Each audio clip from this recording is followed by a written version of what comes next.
सम्मान की चिंता करता है, ना पत्नी के आंसू की चिंता करता है, ना ही बच्चों के डर और भय की चिंता करता है।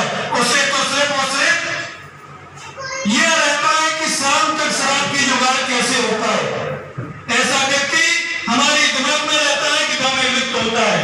वहीं दूसरा चित्र होता है जिसमें एक 15-16 साल का और वो उस रात शराब का सेवन कर लेता है और वो उस दलदल में फंस जाता है। जब सुबह होती है तो वो देखता है कि उसकी जो सुबह होती है वो शर्मिंदगी से शराब नहीं पिएंगे, लेकिन देखते हैं कि शाम तक उसका संकल्प दम तोड़ देता है और वो शाम को फिर यही फिराक में रहता है कि किस तरीके से हम शराब की जुगाड़ में बनाए।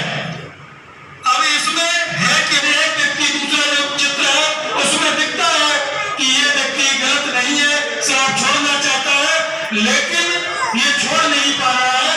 इसके लिए हमें अपने समाज में जो हमारे जागरूक लोग हैं, जो संत समाज है, जो हमारे अध्यापक बंधु हैं, जो भी हैं, इन्हें हाथ बढ़ा करके उन्हें उस दलदल से निकालने का काम करना है और उन्हें विश्वास दिलाना है कि जो भरे हुए हाथ हैं इन तक हम लोग कामयाबी जो हमें चाहिए उससे हम काफी दूर रहेंगे। कि ये तन है चंबल घाटी का, ये मन है चंबल घाटी का, ये तन है चंबल घाटी का, ये मन है देंगे। अगर दुश्मनी मान गए तो हिसाब बराबर कर देंगे। ये लोकतंत्र है, इसमें बंदूक वाली बात नहीं है, लेकिन दोस्ती करके अगर हम आपको जिताने का काम करते हैं तो हम आपको हराने का भी काम करेंगे। हम कहते हैं नामी और पत्थरबाजों पर चल रहे हैं, आपके बुलडोजर हत्या करने वाले लोगों पर चल रहे हैं, लेकिन सैकड़ों हजारों की तादाद में इन शराब से मरने वाले भारत माता की जय। धन्यवाद जी। माता और बहनों को देख करके बहुत सीना चौड़ा। ये लड़ाई जैसा अभी हमारे बच्चा बोल रहे थे, वो कह रहे थे कि ऐसे नीतीश कुमार ने शराबबंदी का कानून नहीं बनाया, वहाँ की माता और इस चीज को रोक पा रही है। अच्छी महिलाएं जो शिक्षित है उनके साथ भी बहुत बुरा बर्ताव होता है, बहुत बुरा व्यवहार होता है। उनकी हमारे समाज में कौन कितनी किस लेवल पे सुनता है, कोई नहीं सुनता है। तो समाज शिक्षित होना ही सब कुछ नहीं है। समाज में जो ये मदिरा पान की कुरीति है इसके खिलाफ सबको आवाज उठानी ही होगी बिना किसी से डरे। और जब तक किस चीज का साहस नहीं आएगा किसी में कि हमारे जो घर में जो भी जेंट्स है वो दारू पीकर आते हैं, चाहे वो हमारा भाई हो, पिता हो, पति हो, कोई भी हो, उनसे डरना नहीं है। उनके सामने मुंह पे खुलकर उनका विरोध करना है, ऐसा नहीं है। हो सकता है वो इस चीज को कभी आपको गलत भी बोले और ऐसा ही होता है। अगर जब तक औरत ने आदमी को ये बात कही है तब तक उसके साथ हमें आदत भी होते हैं। वो जाकर के ठेके पर उनके पास दारू पीने के लिए पैसे होते हैं, लेकिन अगर बच्चे और घर में महिलाएं अगर उनसे बोलती हैं कि हमें ये जरूरत है, हमें ये चीज ला कर दो, तब उनके पास पैसे नहीं होते हैं। दारू पीने के लिए वो किसी भी हद तक जा सकते हो और वो कहीं से भी पैसे। क्या नाम है, किस तरह से कार्यक्रम रखा गया है? मैं गिरिराज सिंह नागरे, प्रभारी राष्ट्रीय शराबबंदी संयुक्त मोर्चा आगरा। मैं आपको बताना चाहता हूँ, आज दूर दराज से आए हुए लोगों का कार्यकर्ता सम्मेलन है जो शराबबंदी के कार्यकर्ता हैं, और इस कार्यक्रम में महिलाओं ने बहुत बढ़ चढ़ कर हिस्सा लिया है। और आपको बताना चाहते हैं कि आगामी 30 जनवरी 2024 को हमारा जंतर मंतर पर दिल्ली में एक विशाल प्रदर्शन है शराबबंदी की मांग को लेकर, जो कि राष्ट्रपति महोदय को नाम ज्ञापन भी दिया जाएगा और धरना के माध्यम से जंतर मंतर पर 50,000 महिलाओं के साथ हम पूरे देश से, उड़ीसा है, बंगाल है और कई प्रांतों से लोग इकट्ठे होंगे और महिलाओं की भागीदारी अधिक रहेगी। रोज बरोज कानूनी कार्रवाई नकली शराब पर जा रही है और ठेकों की प्रतिबंध लगी रही है, फिर भी सबसे ज़्यादा ठेके खुले जा रहे हैं, इसके लिए क्या कहना चाहोगे? देखिए, ये भटकाने का काम कर रहे हैं कि हम नकली शराब और असली शराब, असली नकली होती क्या है? शराब तो शराब है, वो खराब है तो वो खराब ही है। क्या इसके लिए क्या आपकी संस्था कुछ कर रही है? हमारी संस्था पूरे देश में शराबबंदी की मांग करती है और आगामी लोकसभा चुनाव में और जो शराबबंदी की बात करेगा वही। वकील साहब, क्या नाम है, किस तरह से आज? मेरा नाम मेहदी सिंह कुशवाहा, मैं दीवानी वकालत करता हूँ। इस संस्था से मैं जुड़ा हुआ हूँ, अध्यक्ष हूँ। और तुम्हारे साथ मेरा ये कहना है कि 5 राज्यों में शराब बंद है, नागालैंड, मिजोरम, बिहार, गुजरात, लक्षद्वीप। जब 5 राज्यों में शराब बंद हो सकती है तो हमारे उत्तर प्रदेश में क्यों नहीं हो सकती? और उत्तराखंड के 5 जिले हैं जिनमें अभी शराब बंद है, चमोली और चमोली। आपको किस तरह प्रदर्शन होने जा रहे हैं? प्रदर्शन के बारे में बताएं, क्या हमारा प्रदर्शन हो रहा है कि हम पूरे भारत में जिलों में घूम करके शराबबंदी की अपनी भूमिका निभाएंगे। और जो शराबी हैं उनसे भी हम मिल करके उनसे कहेंगे कि तुम शराब बंद करो, क्योंकि जिसमें अच्छे परिवार बेघर हो जाते हैं।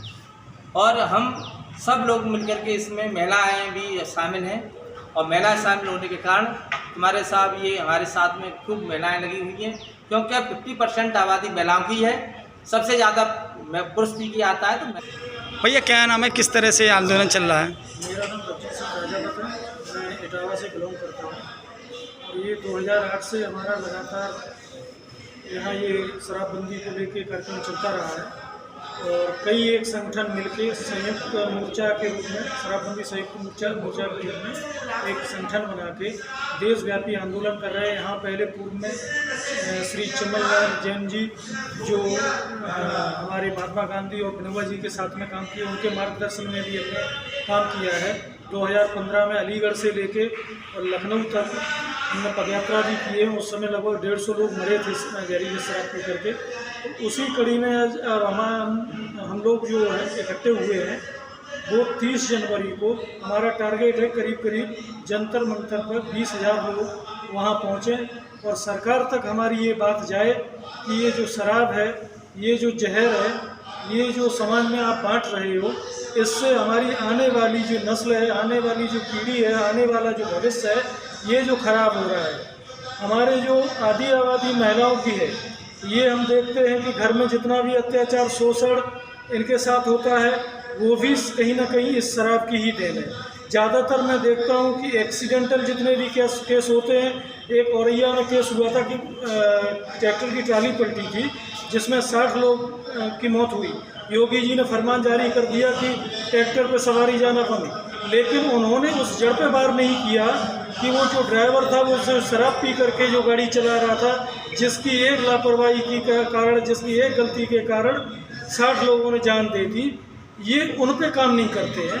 सरकार का काम होना चाहिए कि जो जन कल्याण के काम हैं उन पे ज़्यादा फोकस करना चाहिए। हम तो कहते हैं माननीय योगी जी एक संत हैं, साधु हैं। जब आप पत्थरबाजों पर, जब आप हिंसा करने वाले लोगों पर, जब आप किसी की संपत्ति को नुकसान पहुंचाने वाले लोगों की संपत्ति पर बुलडोजर चलाने का काम कर रहे हो, तो हम आपसे ये भी कहना चाहते हैं कि शराब से जो ये शराब माफिया है, जो लाखों लोगों के परिवार बर्बाद कर रहे हैं, जो हज़ारों लोगों की मौत होती है, बेमौत मरते हैं, इन पर इनका बुलडोजर कब चलेगा? जिस दिन योगी जी का बुलडोजर इन शराब माफियाओं पर चल जाएगा, उस दिन हम मान लेंगे कि ये असल में संत हैं और ये चाहते हैं कि लोक कल्याण का काम हो। और शराब हटाओ, परिवार बचाओ, शराब हटाओ, देश बचाओ, ये हमारे नारे हैं। और हम सभी को मिलके, इसमें ऐसा नहीं है कि हमारे लड़ने से ही काम होगा, इसमें हम हैं, इसमें आप मीडिया कर्मी हो, इसमें समाज के लोग हैं, इसमें जो जॉब कर रहे लोग हैं, समाज का हर तबका जब तक इस पर आगे नहीं आएगा तब तक ये सामाजिक बुराई दूर नहीं हो सकती। क्या नाम है, किस तरह से आज एक बैठक रखी? जिला अध्यक्ष आगरा।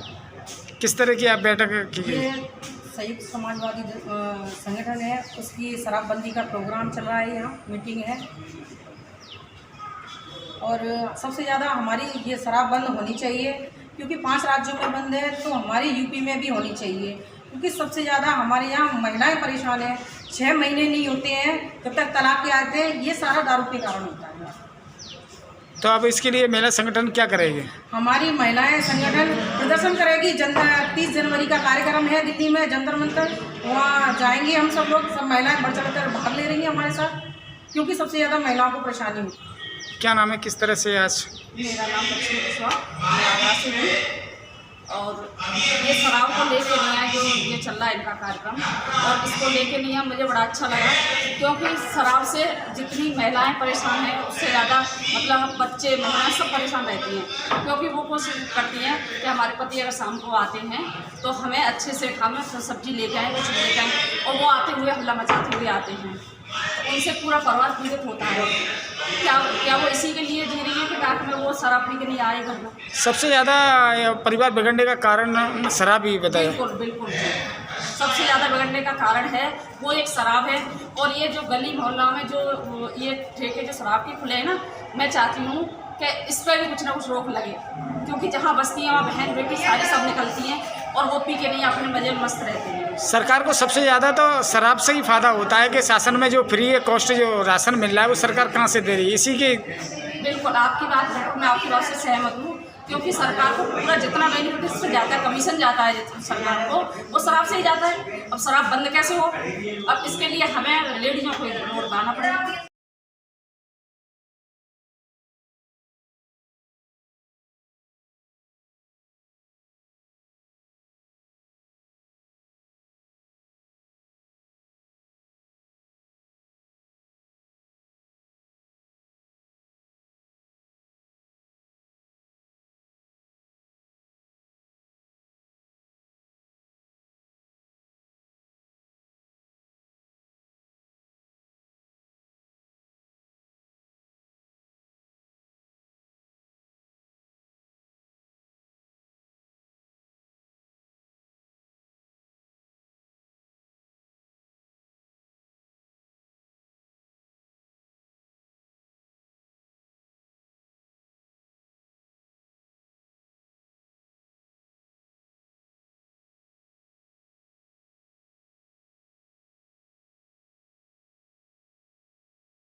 मैडम क्या नाम है, किस तरह से आज यूथ हॉस्टल में शराबबंदी को लेकर एक कार्यक्रम किया गया है? मेरा नाम हर्षिता यादव है और आज हम सभी यूथ हॉस्टल में शराबबंदी को आंदोलन में इस मोर्चा को लेकर हम यहाँ सभी एकत्रित हुए हैं।